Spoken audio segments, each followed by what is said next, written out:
Welcome back to Rooftop Talks. Today I want to give you a metaphor that often comes to my mind, and I'm talking to vegans mostly. I want to address vegans here. If you're not a vegan, you can eavesdrop on our vegan conversations if you like. Imagine if you're carrying this bright, powerful orb in your hand. You're not doing anything marvelous with it, you just bring it around with you. You bring it to the restaurant with you.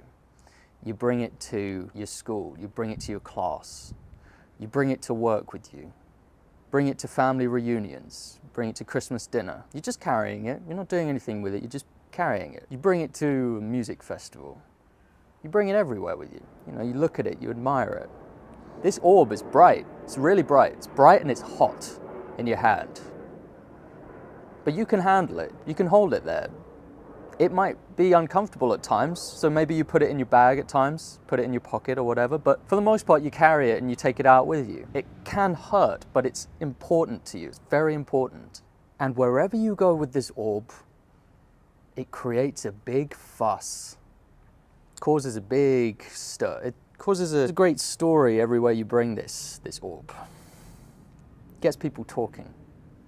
And in fact, it's so bright and hot and calls so much attention to itself that it's all people really talk about when you have it out in your hand, when they occupy the same room as you and you're carrying this orb. And a lot of people, they just can't handle how bright it is. They're like, can you just put that away? And they might even say, I think you're holding that orb there because you don't like me. I think you're waving that orb in my face because you've got a problem with me, haven't you? They get right up in your face, they snap, they're triggered.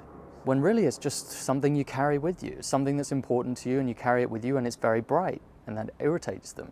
But there are also some people that you come across, a small set of people, and when they see it, they go, oh, I see. Because they've seen a number of these orbs in their lifetime. They've seen it. They recognize that orb. And they've learned that if they get over the initial blinding pain, what the orb offers them is exactly what they've needed this whole time. And that piercing, glowing, hot orb is the truth. That's what the orb is. It's the truth. And I don't mean a truth like the sky is grey today, something that everyone knows. I'm talking about what Al Gore would say is an inconvenient truth. That's what the orb is. It's an inconvenient truth. As a vegan, you hold the truth in your hand, and it unsettles people. You bring the truth with you, that the animals are here with us, not for us. That each animal has not only a biology, but a biography. That the killing of animals in the West is done almost exclusively for profit, not for survival. That our economic system creates a natural financial incentive towards the abuse and neglect of those whose rights are ignored. The truth you hold, that the term humane killing is an oxymoron.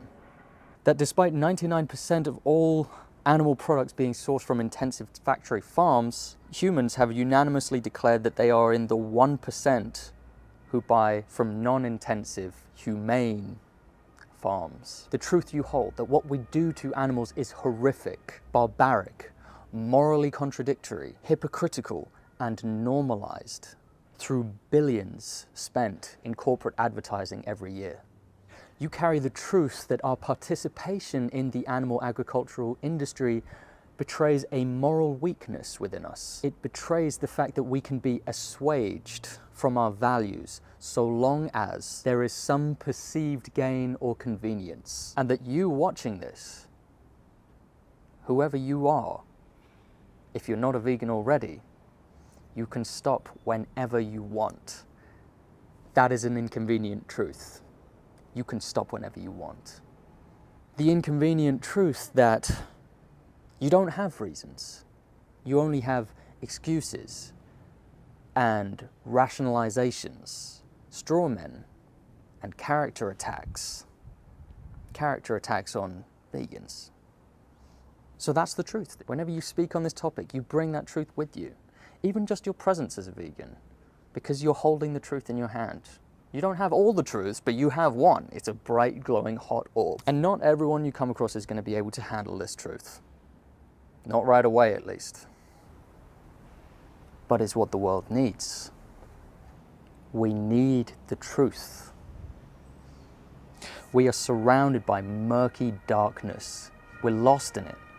Many opportunists will choose to profit from this murky darkness or add to it, this shroud surrounding people. But it must end. It must end. The shroud must be lifted. We must step into the truth. The truth that the animals deserve better from us. The excuses all form this shroud that allow for animals to continue to exist under the boot of supremacist human rule.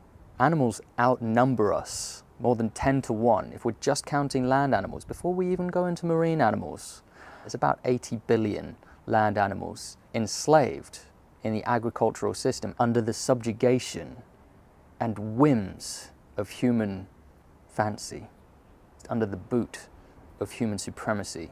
The majority of these creatures kept in unfathomable living conditions. For their sake, it must end. The excuses must end. The shroud must be lifted. If you're a vegan and you're watching this, keep spreading the light.